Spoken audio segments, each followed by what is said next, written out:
Shalom, shalom, and all praises to Abba Yahuwah. We back at it again with another video.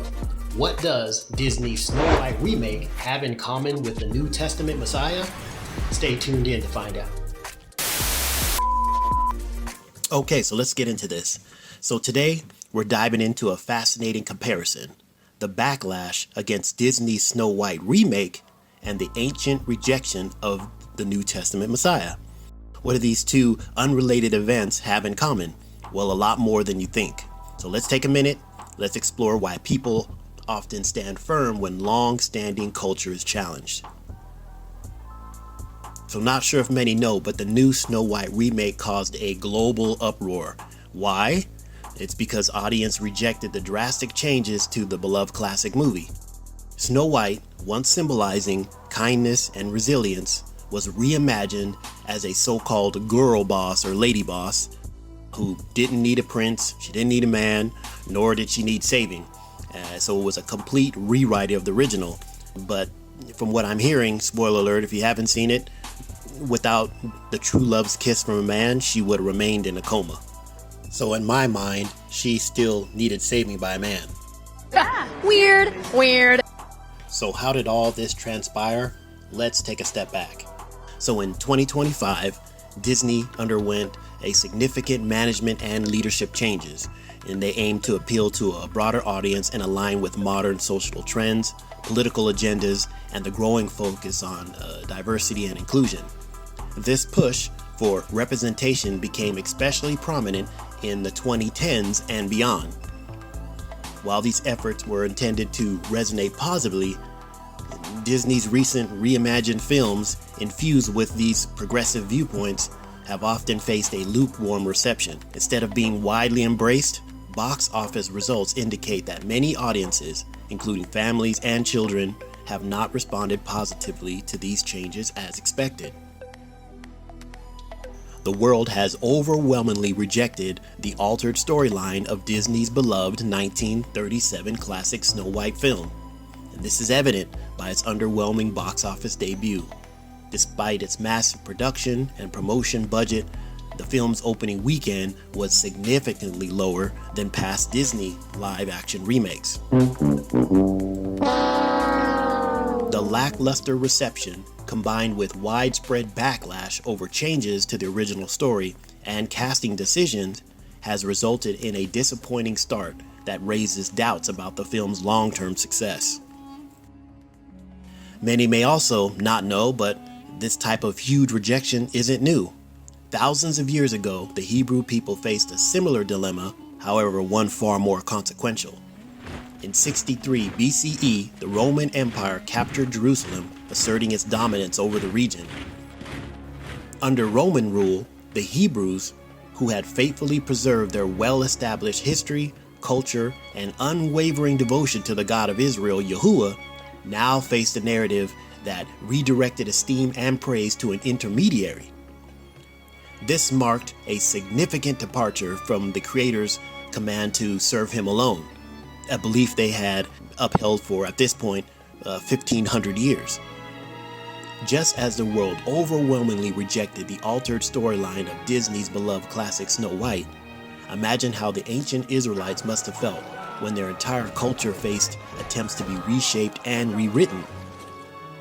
The concept of a New Testament and the push to follow its teachings over the unchanging Hebrew Torah was not embraced by the Israelites. It was introduced through Roman influence, the spread of Pauline doctrine, and the institutionalization of Christianity. Many Israelites resisted, remaining steadfast in their devotion to Yahuwah alone and His Torah, as they were always instructed to do. When the New Testament emerged, it introduced significant alterations and additions to the Torah, claiming the arrival of a new Messiah in ways that directly violated the Hebrew Torah, as warned in Deuteronomy 4:2, 12:32, and Proverbs 30:5-6. Many in Israel stood firm, rejecting this New Testament Messiah, not out of hatred, but out of the unwavering obedience to the commandments of Yahuwah. The Hebrew Torah was viewed as the eternal and unchanging word of Yahuwah, and it had firmly established the qualifications of the coming Messiah, Deviating from this was not something they took lightly.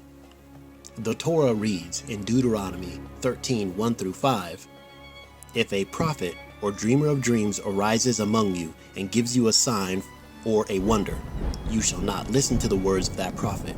For Yahuwah, your mighty one, is testing you to know whether you love Yahuwah, your mighty one, with all your heart and with all your soul. But that prophet or dreamer of dreams shall be put to death, because he has spoken in order to turn you away from Yahuwah, your God, who brought you out of the land of Egypt and redeemed you from the house of bondage, to entice you from which way Yahuwah your God commanded you to walk. So you shall put away the evil from thy midst." The Hebrews and Jews, as we see here, were commanded to reject any teachings or individual that led people away from the Torah observance, which is why they rejected this New Testament Messiah. The rejection of this New Testament Messiah by the Hebrews and Jews is documented in several parts of the New Testament, with the most explicit instance occurring during the trial before Pontius Pilate. Much like audiences rejecting the modern Snow White movie because of its departure from the classic story, ancient Israel rejected the concept of this new Messiah. Why? Because it did not align with Yahuwah's given guidelines. Audiences were upset because they felt the new Snow White undermined traditional values. Similarly, the people of Israel felt that this New Testament Messiah threatened their culture and their promised covenant with Yahuwah, their mighty one. According to the Hebrew Torah, the coming Messiah is described as a mortal, non-divine leader from the seed and line of David, who will restore Israel's sovereignty and bring worldwide peace. The Torah says nothing about restoring Christians or about this Messiah being a demigod conceived through a divine spirit having sexual relations with a mortal. Micah 5:2-5 reads, "But you, Bethlehem, Ephrath, though you are small among the clans of Judah, out of you will come one who will be ruler over Israel." Hebrew and Christian scholars agree that this verse in Micah is a prophetic passage from the Hebrew Bible, and it is referenced in discussions about the coming Messiah. But when the Messiah described in the New Testament did not fulfill many expectations, resistance grew. Just as audience wanted their traditional Snow White, a story of resilience and kindness, the Hebrew people wanted the Messiah prophesied in their Torah, not one whose narrative deviated. No, God, please, no, no! History has told us over and over again that there's something profoundly meaningful about preserving a legacy. People cherish the 1937 Snow White not merely as a film, but as a cultural treasure that embodied timeless family values and societal morals. The Hebrew Torah was, and continues to be, the foundation of not only the Hebrew identity and culture, but also of Christianity and its New Testament claims. Simply put, without the unchanging principles of the Hebrew Torah, there can be no Christianity or New Testament.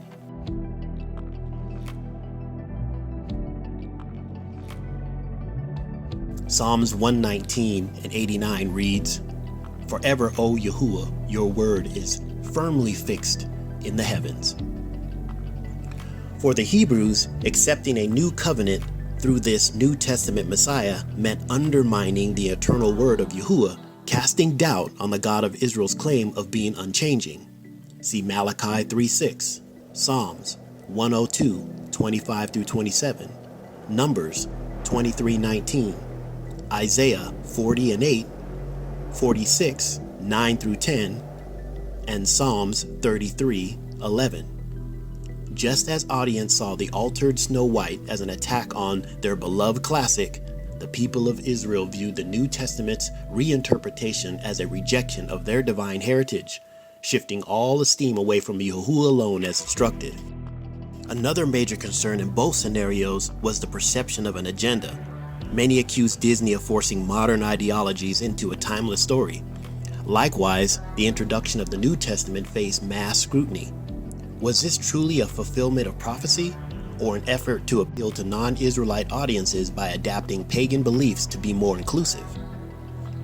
A clear example of this is the development of Christianity, which sought to gain more converts by adopting widely accepted pagan customs, holidays, and worship practices linked to other idols and deities.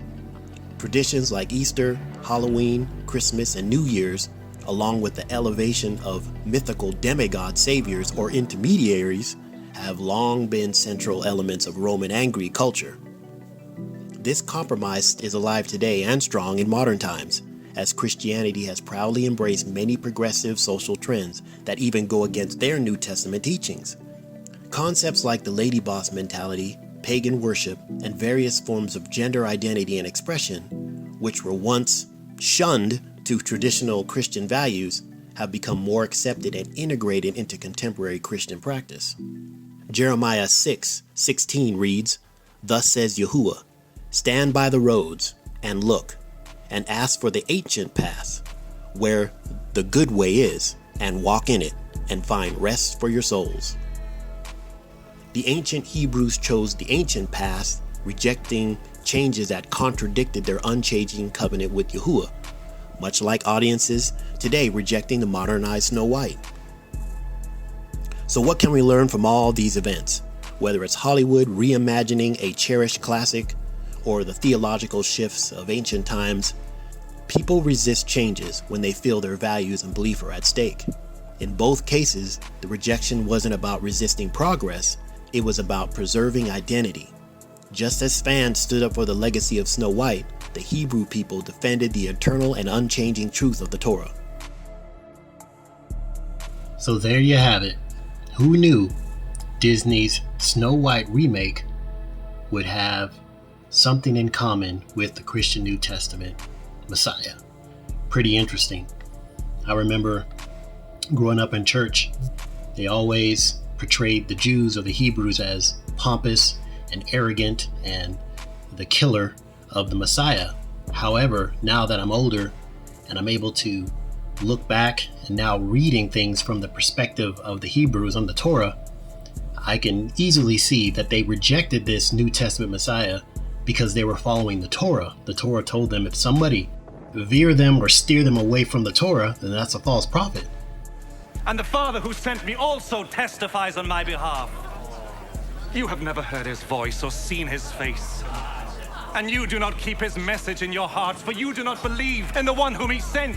You study the scriptures because you think that in them you will find eternal life. And these very scriptures speak about me, yet you are not willing to come to me in order to have life. So that's why they rejected this New Testament Messiah. So it's very interesting, how you are older now and you look back and you see it for what it is. So if this video helped you out and you liked it, then consider becoming a member, because when you do so, the members get full access to over 15 years of dedicated, unbiased research, downloadable study guides for adults and children, all of our full-length videos, and so much more. And all these things are grounded by scholarly resources, factual evidence, and of course, the unchanging Torah of the God of Israel. Without facts, you can't have truth, and without truth, you can't have trust.